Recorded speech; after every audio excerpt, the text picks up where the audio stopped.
Hi guys, welcome back to the podcast, The Eighth House Moon. Today we have a very special guest. We have Dustin Cormier, a Vedic tropical astrologer and musician. Thank you for being here today, Dustin. It's really my pleasure, Samantha. Thank you so much for doing what you're doing and getting me onto your podcast and on your show. I'm very happy to be here. So let's talk a little bit about your astrology channel. So it's called How to Rock Astrology. And I think you're doing a really cool thing. You're mixing sort of the Vedic astrology with the tropical system. So it's the calculations of the planets, if I'm correct. Yeah, you got it. So I use Western measurements. Mm-hmm. That's the tropical side of it. And it's something that it's just always has to be said. There's a lot of people who think that in Vedic, you have to bring the signs back 23 degrees. But that is a measurement. And that's what we call sidereal astrology. And in fact, there are people who practice Western method, but use sidereal measurements. The measurements are a whole different thing. And the practice that I've gotten into is I use tropical measures, which means I use the same measurements that most Westerners use, but I apply Vedic methods of interpretation. They have different aspects. They have different ways of interpreting the planet and the sign. They have friendships and enemies between planets, but I use the same measurements. I don't bring them back 23 degrees. So what you're doing is using someone's Western chart, but bringing in the Vedic philosophy is kind of what I've picked up. I would say that's a good way to put it. Yeah. Okay, because Vedic is very deep and it's very ancient. So for people who don't know, can you tell us a little bit about what exactly is Vedic astrology? Maybe some of the origins, where does it come from? What is Vedic sort of all about? Sure. I'm going to give this to you this way, Samantha. This is my idea. This is kind of my take on it. I shouldn't say it's my idea. This is the idea that I abide by. And this comes from my very well-informed, a teacher that I call my teacher. His name's Ernst Wilhelm. He's just another guy on YouTube, but he's one of the patriarchs he's one of the guys who started this whole tropical Vedic movement, at least on YouTube. And he would be quick to tell you that really he was just picking up the torch from somebody else. His idea, along with guys named, there's another guy named Vedic Astrology, who's well-known. I love his YouTube videos. There's so much depth, and he kind of introduced me more to the Vedic side of things, like the nakshatras, and kind of learning more about how deep and ancient Vedic is as well. Totally, yeah. And he's a Veda guy, even beyond astrology. Mm-hmm. He gets into, like, one of my favorite things that he does is the Bhagavatam, the Srimad Bhagavatam. Mm-hmm. So he goes into all these Vedic texts, and astrology is a limb of that. So guys like Vedic Astrology and Ernst Wilhelm, Ryan Kirksack is my personal teacher, who is also in the lines with Ernst Wilhelm. Now, what these guys have been saying is that really 2,000 years ago, everybody was doing tropical, and even the Vedic people were doing tropical Vedic astrology. What happened is that around the time that the star of Ashwini was in Aries, the Indian culture froze the chart, and they kind of ignored the ecliptic, the precession of the equinox in a way.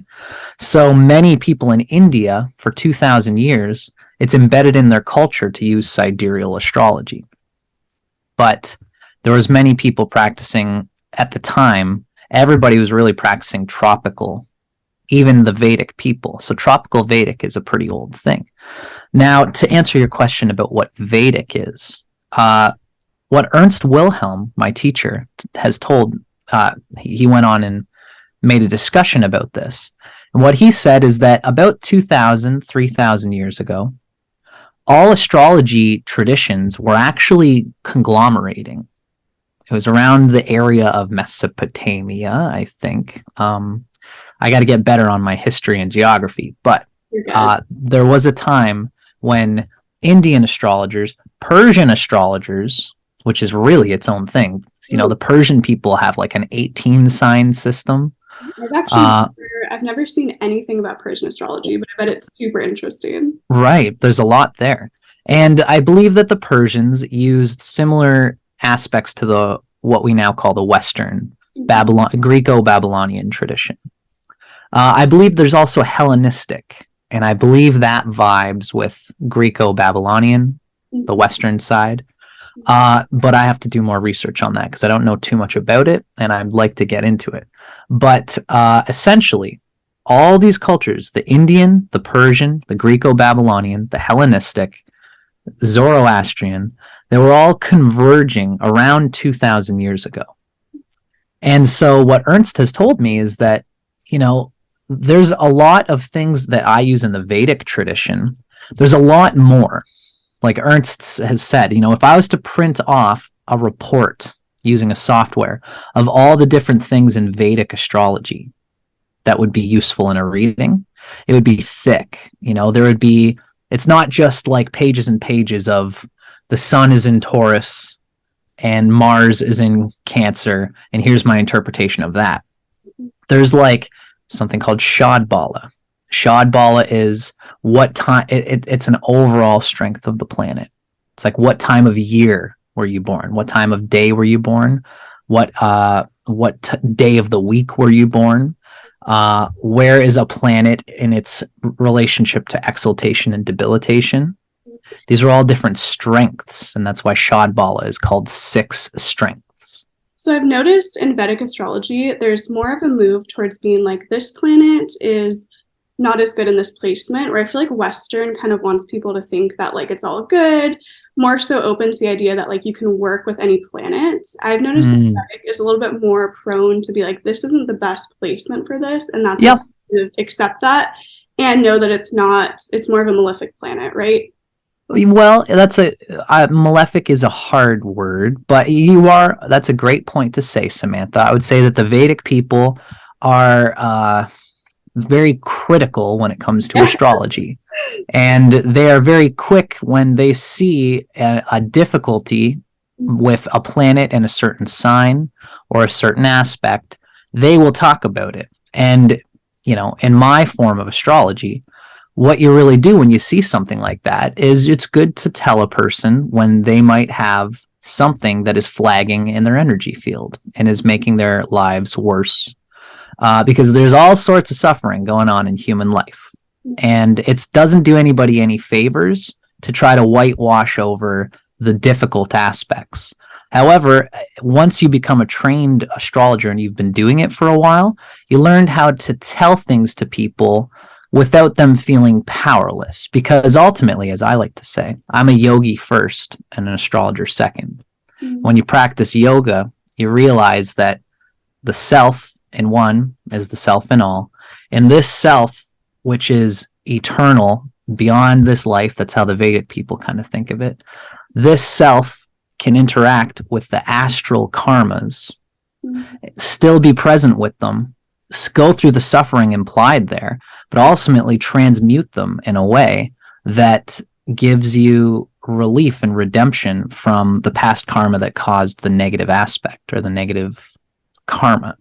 It's kind of like once you're aware of something, then you can work with it, right? So that's why I see totally. It's like astrology is the practice of knowing your karmic path, knowing how it's going to unfold, but also knowing you have free will in said path, right? Because the other thing with Western astrology is there's kind of more of a push towards free will. I feel like our Vedic is very into our fate, our predetermined fate, our karmic path. So can you talk a little bit about your ideas about fate and sort of free will when it comes to astrology?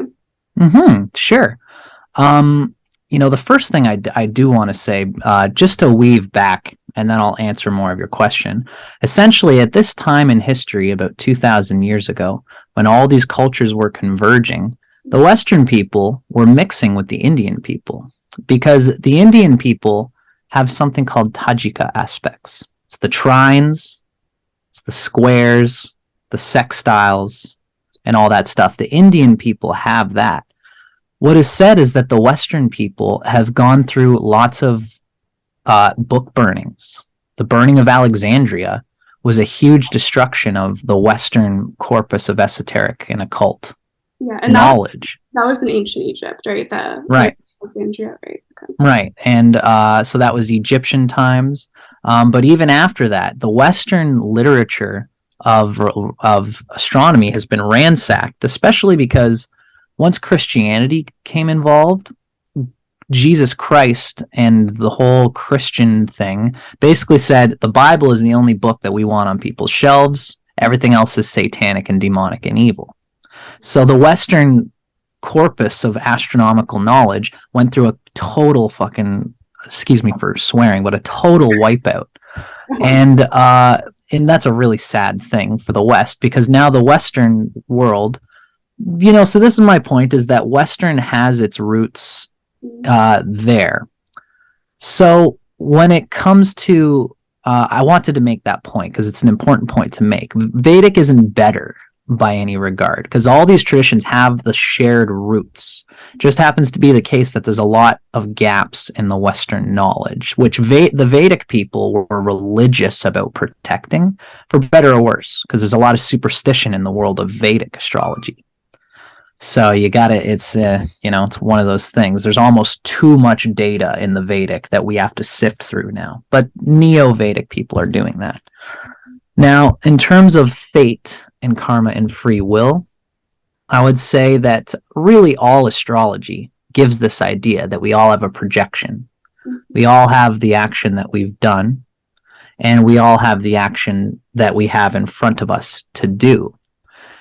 Really, when it comes to fate and free will, Rahu and Ketu, the north and the south nodes, are really a conversation that would be useful in terms of this question, because the south node shows where we've come from, and the north, where we've come from, it's almost like we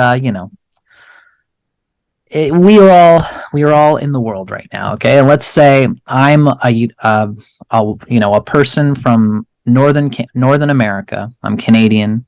I've got Celtic roots in my family, and I'm in North America. Now, I could stay in North America my whole life, and it would be easy because I have grown up here. If I go to another country, it's going to be a little bit tougher, but I'm going to bring the wisdom of where I've come to that new country. Let's say I decide to move to India. I'm going to learn the Indian ways while still having the biases, but also the knowledge and the wisdom of where I come from. This is how I think of Ketu, and this is how I think of the past, of right. Karma, of the destiny. We've been what we are all this time, and if we stay in what we've been already doing, we've got strength there. But there's always weaknesses associated with staying with what you've always been. Yeah, and so just so people know too, who are into Western astrology, that is like the South versus the North node when looking at the Western chart, right? So thank you, Samantha. Yeah, just because sometimes people get confused. I personally like the Rahu Ketu because I think there's a lot more depth in it. I find it very interesting the way that the Vedics talk about it. The symbolism, yeah. Yeah, and also I do think as well, like, there's nothing bad about that South node, right? There's nothing about the strengths and where you've been or your past life gifts or energies. I think it's just that you have more growth when you move towards that North node, right? That's what they say. Yep. How the Vedic people think of it is that you could have, whatever the dispositor is for the South node, if it's strong, then you have a natural harmony with your past. But if it's weak, then you have difficulty in facing what you've been. There's also the North node. And with regard to the North node, you can have it being harmonious, or you can have it being difficult, depending on the placement of that planet. Because if it has blessings, if you are, it really depends, like let's say I'm a Leo rising. You look could you tell? Rising. Yeah. I get it all the time. So, is that Western that you're Leo rising? Yeah, tropical. Okay, yeah. Tropical. Right. And I don't even consider the 23 degrees back thing anymore, like I said. Also, can I just come in and ask this? Of course. So what made you decide that you do not resonate with the degrees of Vedic or sidereal astrology? You mean the whole turning it back 23 degrees? Yes. There's a lot of digging there in order to... it's really a tricky thing to talk about. But for me, it's just a matter of anybody who's interested in astrology in the way that I am is going to dig through. I was into the sidereal thing. I was attracted to it because I felt very Venusian, and I'm a Scorpio in Western, but in sidereal, I'm a Libra. And I felt like maybe I do have these Libra vibes. I eventually learned that in the tropical system, I'm Venus Atmakaraka. Venus is the planet with the highest degrees in my chart. And that gives me a lot of this Venusian character that I have. So ultimately, it's at some level, as frustrating as it is, I think it's the kind of thing where people really have to swim through both traditions, dig to the roots of both, see the logic that is applied by both, and then go find teachers, find people you trust, listen to their opinions on the matter, and try to go from the people who have the most logic and sense in regards to what it is that you're looking at. I've looked to Victor Kara and Ernst Wilhelm's logic regarding the Sanskrit texts that convey why you would use tropical versus why you would use sidereal. And honestly, the paint is wet in so many places in astrology in this regard. But I've gone by my intuition and by my teachers' intuitions. And I've just aligned at some level with my super conscious intuition on what I think is the ideal. But of course, there are people in the sidereal camp who say the same thing. I'm using my super conscious and going by my teachers. And they're going to do what they're going to do. And I'm going to do what I'm going to do. There's one. Yeah, go ahead, Samantha. Sorry, I didn't want to interrupt you. That leads me to ask you, what do you think of astrology in terms of kind of being this more logistical practice? Where I think a lot of people think astrology is very woo, it's very intuitive, it's very mystical, and I actually believe that astrology is very mathematical and has a lot of logic involved in it. So can you talk a little bit about your own practice with that? Do you kind of identify with being more intuitive, more logical with your practice? How do you kind of see yourself in that space? I really see it as both. I see astrology as one of the great scientific arts or artful sciences, because there is an art to it, but the art is applied to a basic scientific paradigm module. It's an observational science. You have A plus B, and it's supposed to equal C. Now let's observe if C happens when you combine A and B. If you put Mars, when a person's born in the sign of Scorpio, they're going to have certain characteristics. Or if the person's born with the sun in Libra or Scorpio, with this rising sign, they're supposed to have certain characteristics. The only way to really know if, scientifically, if astrology has any merit is to actively engage yourself in the experiment. I have this conversation with a lot of people. Just the other day, I had a kind of an interesting conversation with a guy, because I don't debate it. For me, it's like talking about psychedelics. Yeah. Everyone's going to have their own ground on what kind of rationale they have for doing it or not doing it. I ultimately am going to kind of bottom line say I'm a scientist of experience. I have engaged with psychedelics and I have had experiences in my own case that make me enjoy them and has given me healing, and I will apply that based on the experiences that I've had, because I'm actively engaged with the scientific experiment of exploring them. It's the same thing with astrology. Ultimately, people can say left or right about it. What I often like to say, I find myself saying to people, they say, you could always be wrong with all this astrology stuff. And I would say, yeah, you're right. The difference between me and you is, though, I'm actively engaged in the scientific experiment. And I am exploring the propounded theories of astrology scientifically. I think that this person is going to have this character if they were born with this planet in this place and this planet in this place, and they're this rising sign. And lo and behold, I can really see it, especially as an active astrologer. somebody who's I'm doing charts for people. I was doing one chart a week for a little while. I've calmed it down a bit now, but I'm still doing it. I'm still getting emails from people and taking it when I can. And every person that I see further confirms in my repertoire of experiences the validity of astrology. Thing is that there's always, that's what I always say to people. The difference between me and you in this matter, when it comes to a skeptic, a real skeptic, like someone who's so skeptical that they're not going to try it. Yeah. Which is that's just somebody who's not applying themselves scientifically to the matter. Yeah. They have their dogma. They have their bias. The thing go ahead.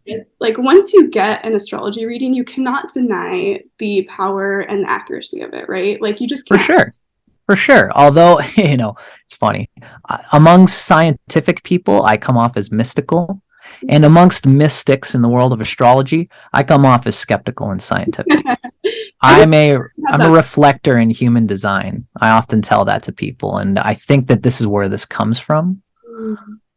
Sorry, though, I didn't want to interrupt you. No, you're good. I could see that. Yeah, I feel like too, you have this, like, to me, you seem very kind of grounded, kind of in between like both worlds, the logical. Yeah, the right brain and the left brain. I try to exercise both as much as I can. And so also I want to talk a little bit about, you're also a musician, correct? Mm-hmm. And so a lot of people usually ask, like, how can I see my natural gifts or talents in my chart? Is there anything in your personal chart that kind of leads to saying that you would be a musician or interested in that realm? Like, can that kind of be predicted in the astrological chart? That's something interesting to think about. Mm-hmm. I would say so. But when it comes to very specific details like that, again, I'm a very skeptical type of astrologer. There are, I think, patterns that you could see. I'm somebody who's very interested in writing and music. Music, you can almost convey it as a second house thing, but also a third house thing. And I have the ruler of my third house in the second house in Virgo. And Venus is the planet that I'm talking about. As a Leo rising, Venus rules Taurus, which rules the 10th house in the whole sign system. And Venus rules Libra, which is the third house for Leo in the whole sign system. And I've got Venus debilitated in Virgo. It's not the best place by sign, but there are other things that, the sign is just one dimension of a planet, as I've said. And having the third lord and the 10th lord in the second house, for me, is like an active exploring in the third house way and a crafting of career in the 10th house way, related in the second house, which is like singing, experiencing earthy grooves. This is me doing a real kind of a stab at answering what you're asking. Yeah, because there's. I was going to say, usually I would see kind of like Neptune aspects. I think of Neptune as like poetry, music, and that sort of connection, where I think a lot of musicians have either like a strong Neptune or have some sort of like conjunction or opposition to their Neptune. So that's kind of what I intuit about that. That's cool. I would say that I'm very I consider Neptune to not have any particular physical material manifestation qualities, because in the Vedic system, it's often conveyed that the first 7 planets relate to the 6 chakras: Sun and the Moon at the Ajna, Mercury, Gemini and Virgo. You can see it coming down from Cancer and Leo, and then it's Gemini and Virgo at the throat, and then it's Libra and Taurus at the heart, then it's Aries and Scorpio at the solar plexus, Pisces and Sagittarius at the second chakra, and then Capricorn and Aquarius at the first chakra. So Neptune, Uranus, Neptune, and Pluto aren't really contained in the traditional energy body of the chakras as defined by, at least by Vedic people. Right. So that's why they're seen as the outer planets. Yes. If I'm correct, in Vedic, they don't really resonate or use much of the outer planets. Well, Neo-Vedic does. And The trick. Yeah, go ahead. So when you're looking at a chart, are you using the outer planets as well too, and kind of Yep. that? Okay. Yep, for sure. And I just use what has been given to me in Western astrology. Neo-Vedic is a synthesis in this way because the Vedic people have always focused, I should say, on the first traditional 7 planets of astrology, because these all relates to, again, to the chakras and to the embodied physical body and energy. I often say that Pisces is one of the chakras. It's the second chakra. It's the back of Sagittarius, which are both ruled by Jupiter. So this is why when people get anything in Pisces, to consider Neptune as the primary ruler, I'm somebody who questions that, because Neptune to me can have a poetic aspect to it, whether it's in dry Capricorn in the business world. You know, you can have Neptune in Capricorn or something like that. And if, let's say, it's, you know, some part of their chart that is very industrial and business centric, a person can have a heartfelt divine connection to their internal spirit of compassion. All these things that relate to Neptune, I think, are higher octave things. You know, I would say music is more like a Venus thing, a second house thing, also a little bit of a third house, but the third house is more Gemini, skill, Tactile. you know, tactile, and kind of using your hands and having ability in music. You know, if somebody's got strong Venus placements, they could have a deep appreciation for music as well as all things artistic, but it takes a little bit of some kind of Mercury to embody that in a skillful way. That makes a lot of sense to me, because I think I see Neptune as more of the like behind the scenes writing, like I'm a talented songwriter, someone who's doing something more like poetic. So I like the way that you break that down, because you also need that tactile, hands-on ability for music, right? Yeah. So can you tell us a little bit about how did astrology sort of empower your own being and your own existence?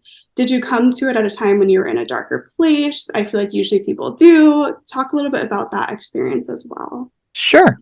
Yeah, no, I was not in a terribly dark place when I got into astrology. I'm a yoga guy first and an astrology person second, I would say. Eventually I want to start talking more about yoga, but astrology has more niche, and it's easier for me to get out there and teach these specific things. But I started my spiritual journey I did a mushroom trip, and I saw my body from above, and I thought, wow, if I can see myself from above, maybe there's layers of consciousness that are beyond just my physical body. That trip sent me into the world of yoga and of the hippies. I got into being a hippie, and I found out that psychedelics were their own fun thing, but yoga was the real deep heart of the hippie consciousness. And not just yoga in the sense of stretching and stuff, but the consciousness of yoga as it applies to spirituality, which is a 4-letter word these days. But so I got into spirituality and all things metaphysical, and I was interested in this, and I read a wonderful book. It's called Autobiography of a Yogi. It's by a guy named Paramahansa Yogananda. I highly recommend it for anyone who's just interested in the metaphysics of energy beyond the physical body. That's what I would say, because he has a scientific, spiritual mind, which some people I'm sure think is a contradiction. Just read his book and see what you think after that. But in his... Sorry, go ahead. I feel like the scientific and the spiritual are so connected, way more than people even would intuit. Like it's the same coin, right? Different sides. Well, yeah, I would say reality is what it is. Some people apply themselves scientifically to it, and some people apply themselves intuitively to it. And if there is a world of spirit that is affecting us, then there must be some science to it. You know, like intuition is just the human body presupposing a pattern that exists beyond our empirical observation. When magnetism was discovered, someone just had a feeling that it was a thing, and they just have seen working similar to it. So they just concocted the idea of a magnet, and they made the iron filings move around, and they thought, wow, I don't fully understand this, but my intuition tells me that this is making sense because look at it go. And then he showed it to a whole bunch of scientists in the day, and they just about burned him at the stake for being a devil worshiper. Mm-hmm. This is just the way, this is the problem of science, and this is why intuition is useful. But ultimately, what he was dealing with was not magic. What he was dealing with can be conveyed scientifically, as we've discovered once the theory of magnetism became an established fact in human society. So spirituality and metaphysics are aspects of consciousness that we're becoming more and more scientific about as our intuitions dive forth, find verifiable data in our experience, and then become verified scientifically and empirically, So as well, this kind of led me to this question. Is there something astrologically going on that is making spirituality now kind of less taboo and more in the public eye? Spirituality? So you know how there's kind of been this like energy of now spirituality is more open, it's less taboo, people are very open to it in this day and age. Is there any sort of astrological thing going on that has made that movement happen? I would say what's happening there is that's the nature of the information revolution, which I'm sure that a lot of scientific-minded people, and I understand where these skeptical, rational-minded people would be coming from, they might construe this as being a bad thing. It's because there was a time, especially in the material world that has been pervading, especially since like America kind of got its grips into the world. America has Pluto in Capricorn in its natal chart. It was born as a nation around 1760, something like that, or area. And it had Pluto in Capricorn when it was born. And thus everything, there was a while when America was like the presiding culture. The American $20 bill was the international standard of currency for like 100 years since the 1900s. And America, having Pluto in Capricorn, abides by a very materialist, empirical modality of understanding. And this has been the way in our culture in North America and even in Europe too. The European people vibe to this, and America really got its vibe from Mother Britain and from Mother England. So the European vibe is all about this empiricism. And in today's time, because of the internet, we are opening ourselves to information that doesn't necessarily need to come through the organized patriarchal hierarchy of established information by the media moguls that have presided since the 1900s. It's a good thing and a bad thing because now lots of wacky information can come through. But I'm someone who ultimately is, let the information come through. Let people talk about what they want to talk about. The truth will reveal itself through the freedom and liberation of genuine human interest in truth. So it's kind of like we have more access to the information now, and we can kind of just dive into anything, and it's not so taboo or hidden away like it used to be. For sure. It used to be more esoteric. Right, yeah, and the occult, the word really means hidden. Hidden knowledge. Yeah, totally, right? I mean, it's hidden, the original meaning was that it's not empirical and material.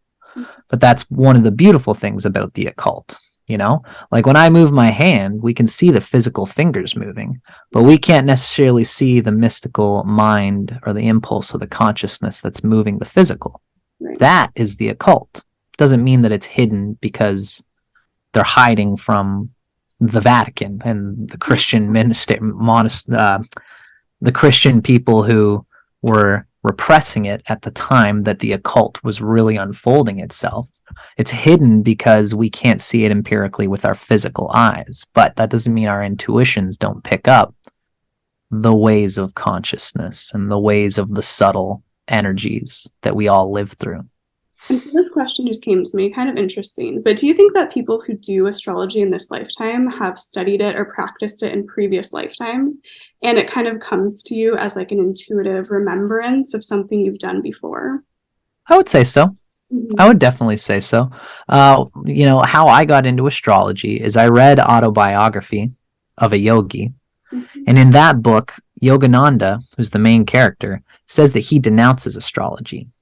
And it's a very important thing because he says it doesn't matter what is in your astral karma. If you have the yogic application of a one-pointed focus on all of your energy centers, then you can abide in a way that gets through those negative karmas. So I am somebody who would say that astrology is this useful thing, but we always have to consider that we can take a step behind it. And this is kind of how I came into astrology, is by trying to disprove it, like Yogananda did. I thought, this is, this guy's in this book is right. There's no way that this could all be true. So I went to a chapters and I found a book that talked about astrology. Now, in my astrology chart, I've got the sun and Mars and Pluto all in the sign of Scorpio. So you're Right? so okay, this is what I would intuit about that. First of all, when you get into something, you get really deep into it and you have to just Yeah, dive into it and just like nothing else matters. It's all about this said thing. And totally. probably prone to very psychological things. Like you just want to study something that's very psychological and there's has to be depth to it. For sure, for sure. And especially psychological things relates to Scorpio and that water, that eighth housey kind of vibe, which I'm sure you and I can vibe on for sure as an eighth house minded person. Yes, I have an eighth. I have an eighth house stellium, so Cool. I'm all about the eighth house. Groovy. Okay, so that's why the intuition would be something very important for you, but also applying scientific method to the intuition. Yeah. Because that's very eighth house. The eighth house likes to be moving through possible intuitive, things that are in super consciously received as impressions in the mind. But then the eighth house is also, it invests a lot of energy wherever it's going and wants there to be the most evidence possible for the intuition being correct. It's a very powerful house. It can be unstable, but that's part of the fun of the eighth house, man. The eighth house is a crazy sort of energy to dive into. I feel like it's hard to like even put it into words. The eighth house energy, it's just something that you kind of like feel. You can feel the eighth houseness, if that makes sense. Yeah, it's true. But once you get into it, once you start doing a lot of charts with people, you see and understand it. Especially the Vedic people give a little bit more understanding of what the eighth house is all about, in my experience. Not just that it's a fixed house, but the eighth house, they kind of remove the closeness of the eighth house to Scorpio. All the houses are very much their own thing in the Vedic method. And this is why the eighth house, it's just considered an unstable house, which is good if it's Lord, the dispositor of the whatever rules that eighth house. If that is well placed, then this crazy energy will lead to positive, solid, manifested abundance and prosperity.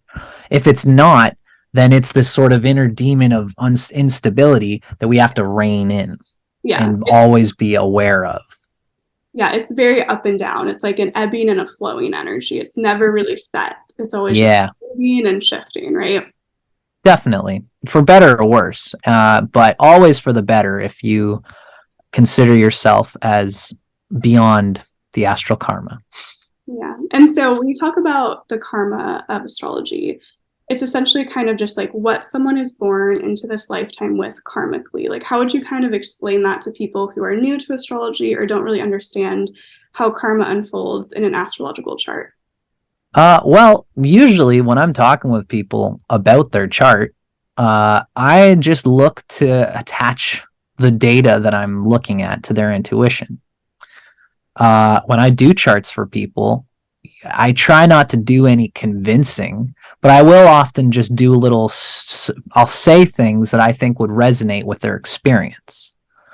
As an example, somebody who has, let's say, Ketu in the 12th house and Rahu in the 6th house. That's the south node, the past, is in the 12th house.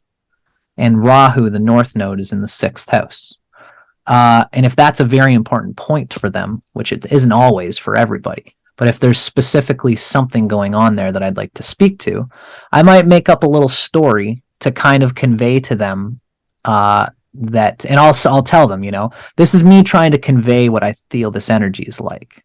So I'll say it's possible in past lives, for the south node and the 12th, in past lives, you've been somebody who lived in a monastery, and bells would ring when it was time to eat, bells would ring when it was time to sleep, and you just were trying to get into bliss. So you never lived in a true feeling of a schedule. Now the north node is in the 6th house. You want to be in that 12th house cosmic bliss, but you want to bring that into a rational schedule that brings routine, habitual circadian rhythms with that past life sort of looseness. So my point is that when I'm talking with people about astrology and these sorts of things, I will just ask them what I see happening in their chart. I'll bring up the attributes that I expect to be there, and then I'll ask them, do you resonate with this? How much of this do you resonate with? Does it feel, hot, cold? Like, where's your barometer on this? And most times they'll say that they really resonate with it. And especially the more specific you can get, whatever their dispositor for the 12th house is, if it's very well placed, then I'll say that you still can do this in your life. You can still be this mystical person. But if the dispositor of the 12th house is, let's say it's conjunct Saturn and it's debilitated, then I'll say that you have a bad relationship for some reason with this past life energy that you've done. And you've still got to do it at some level, because that would mean that their 12th house is not well placed. Their 12th house dispositor is shaken. And so it would be good for them to develop on the capacity to let go of loss, the capacity to let go of bad, difficult, traumatic experiences, and to look at them and to experience them fully through a therapist or whatever. These are the kind of things that I tell people so that they have a grip on whatever that thing was. So usually I'll just try to convey the attributes as I see it and see if I can relate it to their actual lived experience. So they are with me. So I'm not just telling them, this is what you're experiencing, which lots of astrologers do. Right. This is what you're experiencing. Yeah, someone was talking about that once as an astrologer, how they're like, you have to build this like trust with your client. So they have to feel safe. They have to feel comfortable. You can't just come in and try to be this like all-knowing prophet, right? For sure. You're hearing this like dance with someone else. It's like the client and the astrologer, and you guys want to have this flow going on. So it's not that you're just in this like power role. It's like you're here together is kind of how I think that's totally how it should be. I mean, mind you, that like I'm a very Virgo guy because I'm ruled by Venus and Venus is in Virgo. I'm like a car mechanic. Bring me in your car. And I'm not just going to fix the thing you came for. I'm going to say, somebody told you that your carburetor's blown. It's actually fine. But you should look at this and this and this and this. I really kind of stretch it out. And I'll take usually 2.5, 3 hours with every astrology session that I do to build that rapport, to unfold the toolbox so that they can see what I'm building up to. Unfortunately, it's just annoying because it takes more time. And I have to charge more.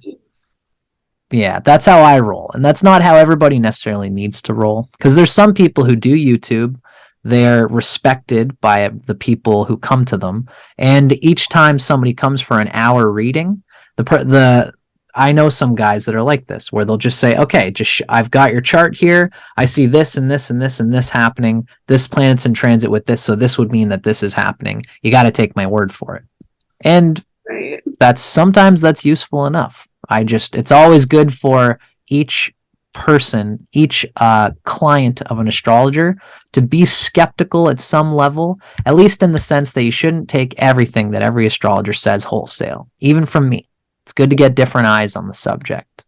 It's like not to see an astrologer as like a god or a prophet or someone that's above you. It's just someone that's had experience studying something that can help you get to where you need to go, right? For sure, that you can verify in your own experience. Right. That's always a good thing just to practice with your astrologer.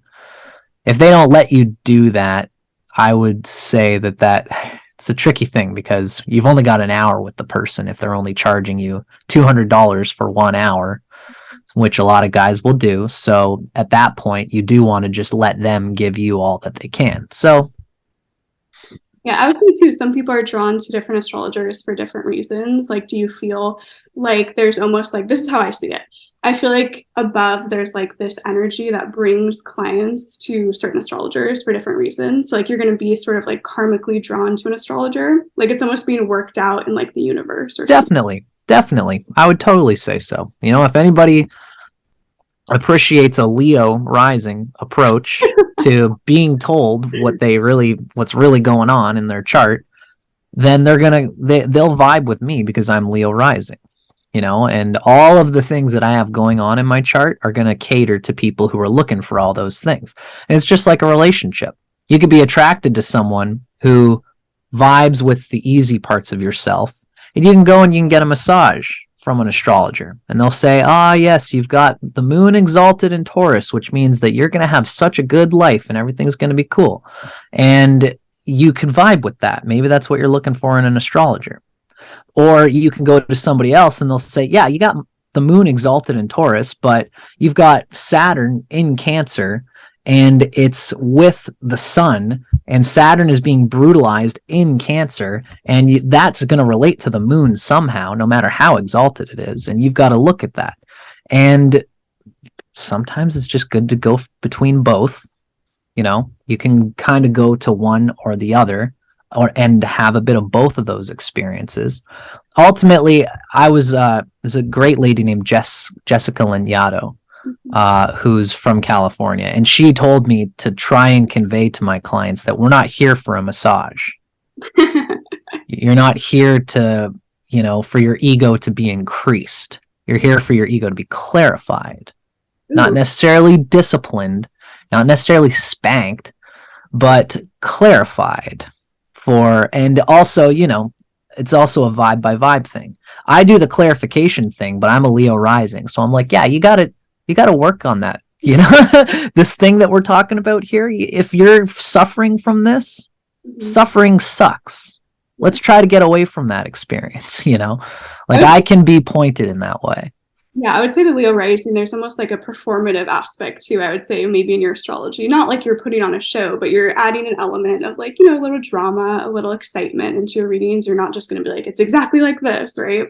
Yeah, Leo can be pretty call it as it is. Yeah. I think that I would probably be perceived that way, that I'm very exuberant in the way I do a lot of things. And I tell a lot of stories, and I tell little adages from Indian stories when I'm going through a thing in order to drive the point home.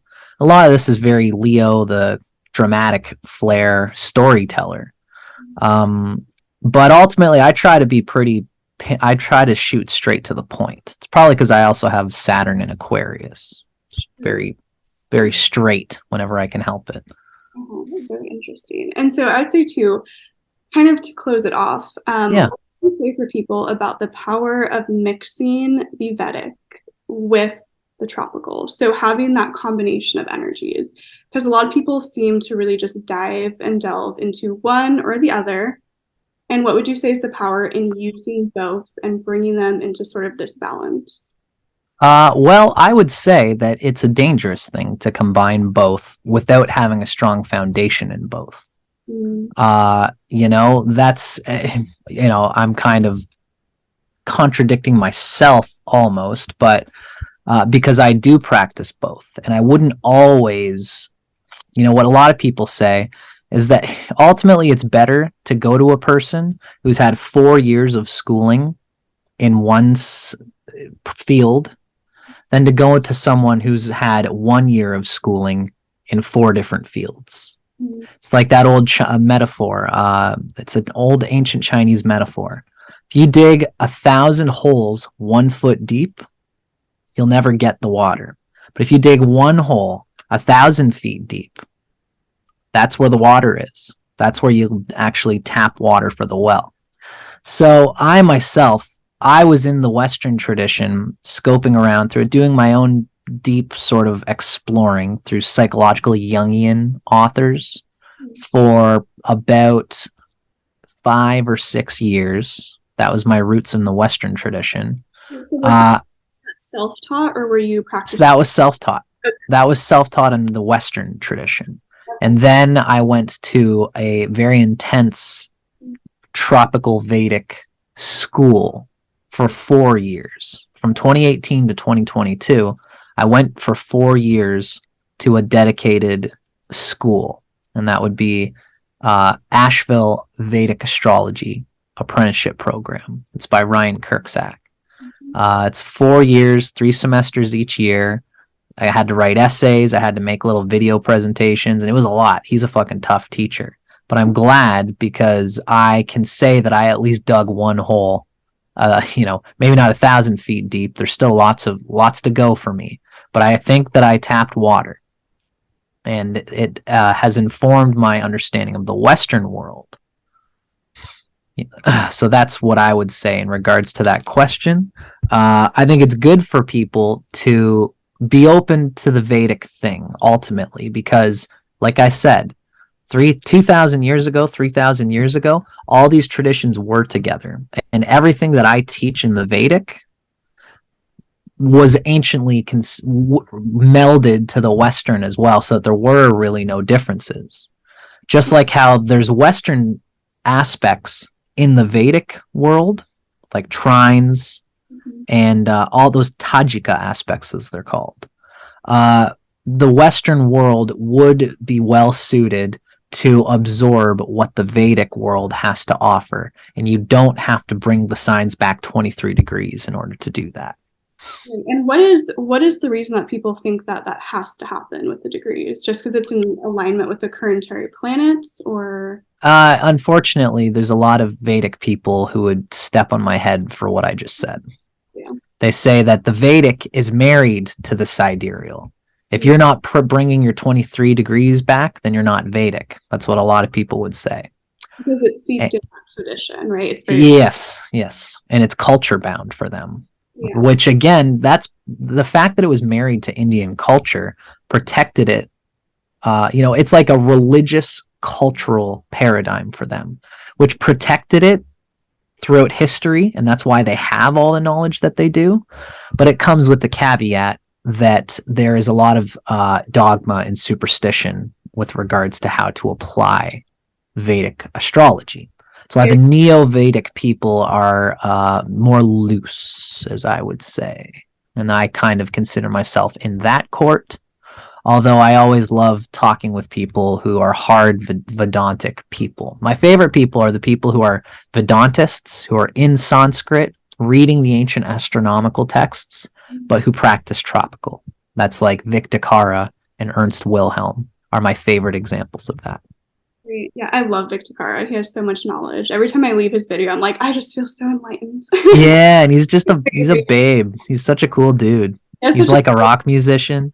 Yeah. What is that connection? I feel like there's some connection between like rock musicians and astrology. I actually found your videos because I was looking up Jim Morrison's astrological chart, because I've always just been so fascinated by his energy, and I was like, what is going on? Me too. Energy, right?